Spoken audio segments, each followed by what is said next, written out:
Hello' everyone, আপোনালোক সকলোকে স্বাগতম জনাইছোঁ আছাম জিকে ইউটিউব চেনেলৰ আন এটা নতুন ভিডিঅ'লৈ। আজিৰ এই ভিডিঅ'টোত আমি অসম পুলিচৰ লিখিত পৰীক্ষাৰ বাবে সহায়ক হোৱাকৈ কেইটামান অতি গুৰুত্বপূৰ্ণ কুৱেশ্যন এনচাৰ লৈ আহিছোঁ।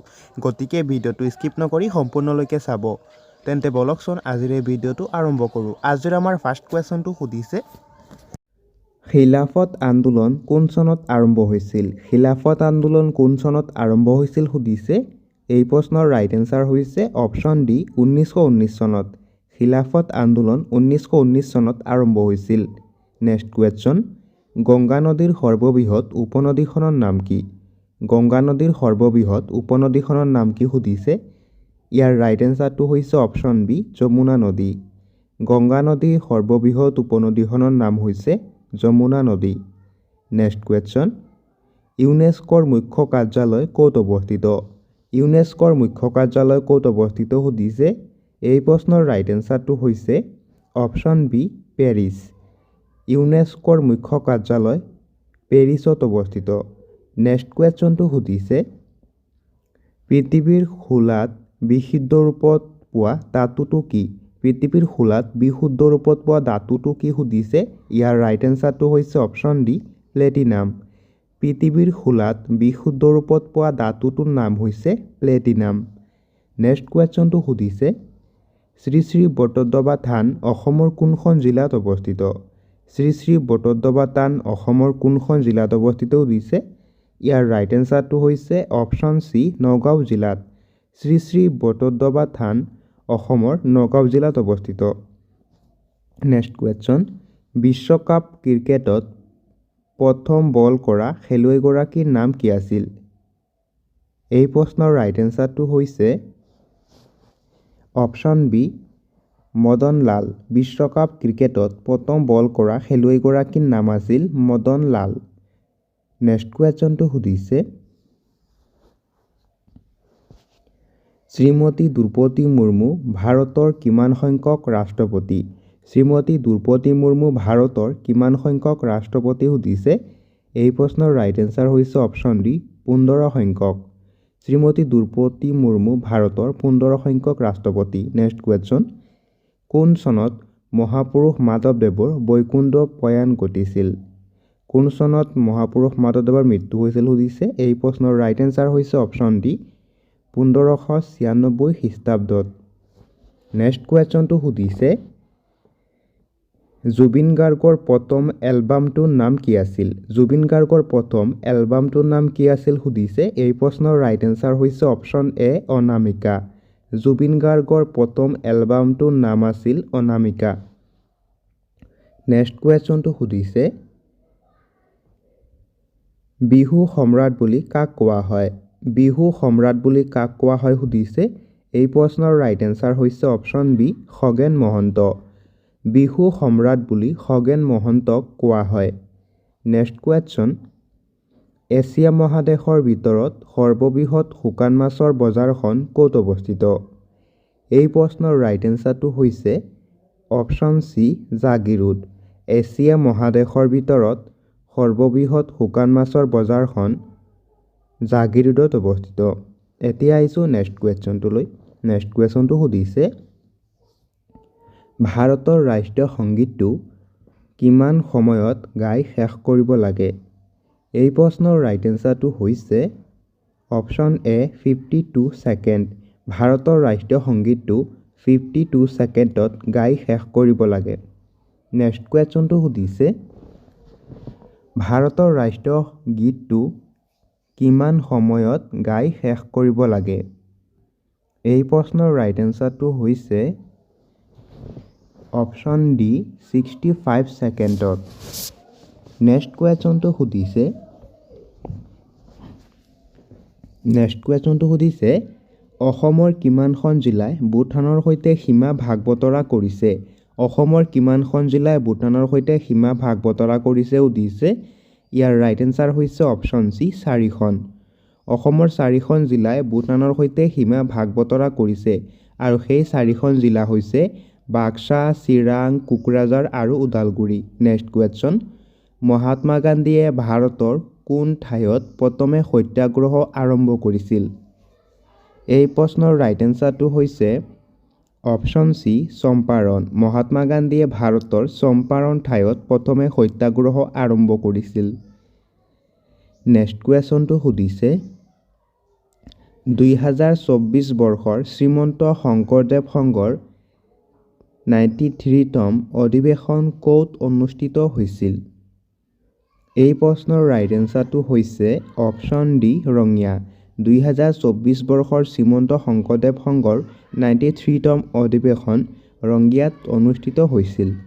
নেক্সট কুৱেশ্যনটো সুধিছে ৰাষ্ট্ৰীয় ভোটাৰ দিৱস কেতিয়া পালন কৰা হয়? ৰাষ্ট্ৰীয় ভোটাৰ দিৱস কেতিয়া পালন কৰা হয় সুধিছে। ইয়াৰ ৰাইট এনচাৰটো হৈছে অপশ্যন চি 25 জানুৱাৰী। ৰাষ্ট্ৰীয় ভোটাৰ দিৱস 25 জানুৱাৰী তাৰিখে পালন কৰা হয়। নেক্সট কুৱেশ্যন মুছলিম লীগ কেতিয়া গঠন কৰা হৈছিল? মুছলিম লীগ কেতিয়া গঠন কৰা হৈছিল সুধিছে। ইয়াৰ ৰাইট এনচাৰ হৈছে অপশ্যন এ 1906 চনত। মুছলিম লীগ 1906 চনত গঠন কৰা হৈছিল। নেক্সট কুৱেশ্যন অযোধ্যা কোনখন ৰাজ্যত অৱস্থিত? অযোধ্যা কোনখন ৰাজ্যত অৱস্থিত সুধিছে। ইয়াৰ ৰাইট এনচাৰ হৈছে অপশ্যন বি উত্তৰ প্ৰদেশ। অযোধ্যা উত্তৰ প্ৰদেশ ৰাজ্যত অৱস্থিত। নেক্সট কুৱেশ্যন কুশল কোঁৱৰক কেতিয়া ফাঁচি দিয়া হৈছিল? কুশল কোঁৱৰক কেতিয়া ফাঁচি দিয়া হৈছিল সুধিছে। ইয়াৰ ৰাইট এনচাৰটো হৈছে অপশ্যন এ 1943 চনত। কুশল কোঁৱৰক 1943 চনত ফাঁচি দিয়া হৈছিল। নেক্সট কুৱেশ্যন গুৱাহাটী উচ্চ ন্যায়ালয় কেতিয়া স্থাপন কৰা হৈছিল? এই প্ৰশ্নৰ ৰাইট এনচাৰটো হৈছে অপশ্যন এ 1948 চনত। গুৱাহাটী উচ্চ ন্যায়ালয় 1948 চনত স্থাপন কৰা হৈছিল। নেক্সট কুৱেশ্যন মহাত্মা গান্ধীৰ সমাধিস্থলৰ নাম কি? মহাত্মা গান্ধীৰ সমাধিস্থলৰ নাম কি সুধিছে। এই প্ৰশ্নৰ ৰাইট এনচাৰ হৈছে অপশ্যন এ ৰাজঘাট। মহাত্মা গান্ধীৰ সমাধিস্থলৰ নাম হৈছে ৰাজঘাট। নেক্সট কুৱেশ্যন ভাৰতত কেতিয়া বিমুদ্ৰাকৰণ বলবৎ কৰা হৈছিল? ভাৰতত কেতিয়া বিমুদ্ৰাকৰণ বলবৎ কৰা হৈছিল সুধিছে। ইয়াৰ ৰাইট এনচাৰ হৈছে অপশ্যন বি 8 নৱেম্বৰ 2016 চনত। নেক্সট কুৱেশ্যনটো সুধিছে বৰ্তমান ভাৰতৰ বস্ত্ৰ বিভাগৰ ৰাজ্যিক মন্ত্ৰী কোন? বৰ্তমান ভাৰতৰ বস্ত্ৰ বিভাগৰ ৰাজ্যিক মন্ত্ৰী কোন সুধিছে। ইয়াৰ ৰাইট এনচাৰ হৈছে অপশ্যন বি পবিত্ৰ মাৰ্ঘেৰিটা। বৰ্তমান ভাৰতৰ বস্ত্ৰ বিভাগৰ ৰাজ্যিক মন্ত্ৰী হৈছে পবিত্ৰ মাৰ্ঘেৰিটা। নেক্সট কুৱেশ্যন ভাৰতৰ প্ৰথম ৰাষ্ট্ৰীয় ক্ৰীড়া বিশ্ববিদ্যালয়খন ক'ত অৱস্থিত? এই প্ৰশ্নৰ ৰাইট এনচাৰ হৈছে অপশ্যন চি মণিপুৰ। ভাৰতৰ প্ৰথম ৰাষ্ট্ৰীয় ক্ৰীড়া বিশ্ববিদ্যালয়খন মণিপুৰত অৱস্থিত। এতিয়া আহিছোঁ নেক্সট কুৱেশ্যনটোলৈ। নেক্সট কুৱেশ্যনটো সুধিছে পুৱামক্কা ক'ত অৱস্থিত? পুৱামক্কা ক'ত অৱস্থিত সুধিছে। এই প্ৰশ্নৰ ৰাইট এনচাৰ হৈছে অপশ্যন বি হাজো। পুৱামক্কা হাজোত অৱস্থিত। নেক্সট কুৱেশ্যনটো সুধিছে অসমৰ উত্তৰ দিশত কোনখন দেশ অৱস্থিত? অসমৰ উত্তৰ দিশত কোনখন দেশ অৱস্থিত সুধিছে। ইয়াৰ ৰাইট এনচাৰ হৈছে অপশ্যন চি ভূটান। অসমৰ উত্তৰ দিশত ভূটান দেশ আছে। নেক্সট কুৱেশ্যনটো সুধিছে পৃথিৱীৰ আটাইতকৈ নিকটতম গ্ৰহটোৰ নাম কি? পৃথিৱীৰ আটাইতকৈ নিকটতম গ্ৰহটোৰ নাম কি সুধিছে। ইয়াৰ ৰাইট এনচাৰ হৈছে অপশ্যন বি শুক্ৰ গ্ৰহ। নেক্সট কুৱেশ্যনটো সুধিছে চন্দ্ৰয়ান 3 মিছনৰ বিক্ৰম লেণ্ডাৰটো ক'ত অৱতৰণ কৰা হৈছিল? এই প্ৰশ্নৰ ৰাইট এনচাৰটো হৈছে অপশ্যন বি চন্দ্ৰৰ দক্ষিণ মেৰু। চন্দ্ৰযান 3ৰ মিছন বিক্ৰম লেণ্ডাৰটো চন্দ্ৰৰ দক্ষিণ মেৰুত অৱতৰণ কৰিছিল। নেক্সট কুৱেশ্যন কটক ভাৰতৰ কোনখন ৰাজ্যৰ এবিধ ধ্ৰুপদী নৃত্য? কটক ভাৰতৰ কোনখন ৰাজ্যৰ এবিধ ধ্ৰুপদী নৃত্য সুধিছে। ইয়াৰ ৰাইট এনচাৰ হৈছে option C Uttar Pradesh. Next কুৱেশ্যনটো সুধিছে পৃথিৱীৰ ক্ষুদ্ৰতম দেশখনৰ নাম কি? পৃথিৱীৰ ক্ষুদ্ৰতম দেশখনৰ নাম কি সুধিছে। ইয়াৰ ৰাইট এনচাৰ হৈছে অপশ্যন এ ভেটিকান চিটি। পৃথিৱীৰ ক্ষুদ্ৰতম দেশখনৰ নাম হৈছে ভেটিকান চিটি। নেক্সট কুৱেশ্যনটো সুধিছে পৃথিৱীৰ দ্বিতীয় ক্ষুদ্ৰতম দেশখনৰ নাম কি? পৃথিৱীৰ দ্বিতীয় ক্ষুদ্ৰতম দেশখনৰ নাম কি সুধিছে। ইয়াৰ ৰাইট এনচাৰটো হৈছে অপশ্যন বি মনাকো। পৃথিৱীৰ দ্বিতীয় ক্ষুদ্ৰতম দেশখনৰ নাম হৈছে মনাকো। নেক্সট কুৱেশ্যনটো সুধিছে কোন চনত ডক্টৰ ভূপেন হাজৰিকাক পদ্মশ্ৰী বঁটা প্ৰদান কৰা হৈছিল? এই প্ৰশ্নৰ ৰাইট এনচাৰটো হৈছে অপশ্যন বি 1977 চনত। 1977 চনত ডক্টৰ ভূপেন হাজৰিকাক পদ্মশ্ৰী বঁটা প্ৰদান কৰা হৈছিল। নেক্সট কুৱেশ্যন কপৌ ফুলক কেতিয়া অসমৰ ৰাজ্যিক ফুল হিচাপে স্বীকৃতি প্ৰদান কৰা হৈছিল? এই প্ৰশ্নৰ ৰাইট এনচাৰটো হৈছে অপশ্যন এ 2003 চনত। কপৌ ফুলক 2003 চনত অসমৰ ৰাজ্যিক ফুল হিচাপে স্বীকৃতি প্ৰদান কৰা হৈছিল। নেক্সট কুৱেশ্যন নোবেল বঁটা লাভ কৰা এছিয়াৰ প্ৰথমগৰাকী ব্যক্তি কোন? নোবেল বঁটা লাভ কৰা এছিয়াৰ প্ৰথমগৰাকী ব্যক্তি কোন সুধিছে। ইয়াৰ ৰাইট এনচাৰ হৈছে option B Rabindranath Thakur. Nobel বঁটা লাভ কৰা এছিয়াৰ প্ৰথমগৰাকী ব্যক্তি হৈছে ৰবীন্দ্ৰনাথ ঠাকুৰ। নেক্সট কুৱেশ্যন বৰ্তমান ৰাষ্ট্ৰীয় মানৱাধিকাৰ আয়োগৰ কাৰ্যকৰী অধ্যক্ষ কোন? বৰ্তমান ৰাষ্ট্ৰীয় মানৱাধিকাৰ আয়োগৰ কাৰ্যকৰী অধ্যক্ষ কোন সুধিছে। ইয়াৰ ৰাইট এনচাৰ হৈছে অপশ্যন চি অৰুণ কুমাৰ মিশ্ৰ।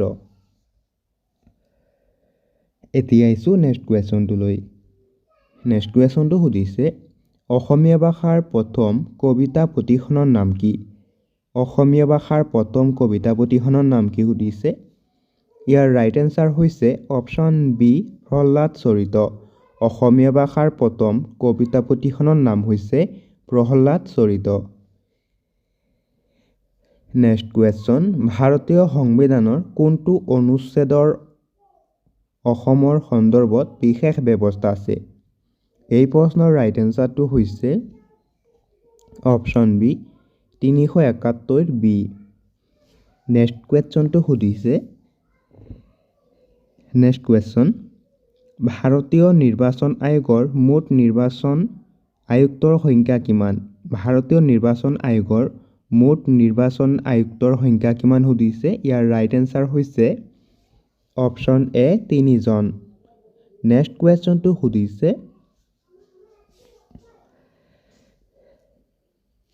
ৰাষ্ট্ৰীয় জৰুৰীকালীন অৱস্থাৰ ঘোষণাটো ভাৰতীয় সংবিধানৰ কোনটো অনুচ্ছেদত উল্লেখ কৰা হৈছে? এই প্ৰশ্নৰ ৰাইট এনচাৰটো হৈছে অপশ্যন এ 352 নম্বৰ অনুচ্ছেদত। নেক্সট কুৱেশ্যনটো সুধিছে প্ৰাৰ্থনা সমাজৰ প্ৰতিষ্ঠাতা কোন আছিল? প্ৰাৰ্থনা সমাজৰ প্ৰতিষ্ঠাতা কোন আছিল সুধিছে। এই প্ৰশ্নৰ ৰাইট এনচাৰটো হৈছে option D Atmaram Pandurang. Next কুৱেশ্যনটো সুধিছে বেদনাৰ উল্কা কাব্য সংকলনখনৰ কোনে ৰচনা কৰিছিল? বেদনাৰ উল্কা কাব্য সংকলনখন কোনে ৰচনা কৰিছিল সুধিছে। ইয়াৰ ৰাইট এনচাৰ হৈছে option A Ambikagiri Roy Chowdhury. Next কুৱেশ্যনটো সুধিছে ভাৰতীয় সংসদৰ উচ্চ সদনক কি নামেৰে জনা যায়? ভাৰতীয় সংসদৰ উচ্চ সদনক কি নামেৰে জনা যায় সুধিছে। ইয়াৰ ৰাইট এনচাৰ হৈছে অপশ্যন বি ৰাজ্যসভা। ভাৰতীয় সদনৰ উচ্চ সদনক ৰাজ্যসভা নামেৰে জনা যায়। নেক্সট কুৱেশ্যন ভাৰতীয় সংসদৰ নিম্ন সদনক কি নামেৰে জনা যায় সুধিছে। ইয়াৰ ৰাইট এনচাৰটো হৈছে অপশ্যন এ লোকসভা। ভাৰতীয় সংসদৰ নিম্ন সদনক লোকসভা নামেৰে জনা যায়। নেক্সট কুৱেশ্যন নামদফা ৰাষ্ট্ৰীয় উদ্যান ভাৰতৰ কোনখন ৰাজ্যত অৱস্থিত? এই প্ৰশ্নৰ ৰাইট এনচাৰটো হৈছে ইয়াৰ ৰাইট এনচাৰ হৈছে অপশ্যন ডি অৰুণাচল প্ৰদেশ। নামদফা ৰাষ্ট্ৰীয় উদ্যান অৰুণাচল প্ৰদেশত অৱস্থিত। নেক্সট কুৱেশ্যনটো সুধিছে মৌৰ্য সাম্ৰাজ্যৰ প্ৰতিষ্ঠাপক কোন আছিল? মৌৰ্য সাম্ৰাজ্যৰ প্ৰতিষ্ঠাপক কোন আছিল সুধিছে। এই প্ৰশ্নৰ ৰাইট এনচাৰটো হৈছে অপশ্যন চি চন্দ্ৰগুপ্ত মৌৰ্য। মৌৰ্য সাম্ৰাজ্যৰ প্ৰতিষ্ঠাপক আছিল Chandragupta Maurya. Next question Rio' Olympic games কোনখন দেশত অনুষ্ঠিত হৈছিল? ৰিঅ' অলিম্পিক গেমছ কোনখন দেশত অনুষ্ঠিত হৈছিল সুধিছে। ইয়াৰ ৰাইট এনচাৰ হৈছে option C Brazil. Next question Gupta বংশৰ শাসনকালত ভাৰতলৈ অহা বিদেশী পৰ্যটকজনৰ নাম কি আছিল? গুপ্ত বংশৰ শাসনকালত ভাৰতলৈ অহা বিদেশী পৰ্যটকজনৰ নাম কি আছিল সুধিছে। ইয়াৰ ৰাইট এনচাৰটো হৈছে অপশ্যন চি ফাহিয়ান। এতিয়া আহিছোঁ নেক্সট কুৱেশ্যনটোলৈ। নেক্সট কুৱেশ্যনটো সুধিছে ভাৰতীয় ষ্টেট বেংক ৰাষ্ট্ৰীয়কৰণৰ আগতে কি নামেৰে জনাজাত আছিল? ভাৰতীয় ষ্টেট বেংক ৰাষ্ট্ৰীয়কৰণৰ আগতে কি নামেৰে জনাজাত আছিল সুধিছে।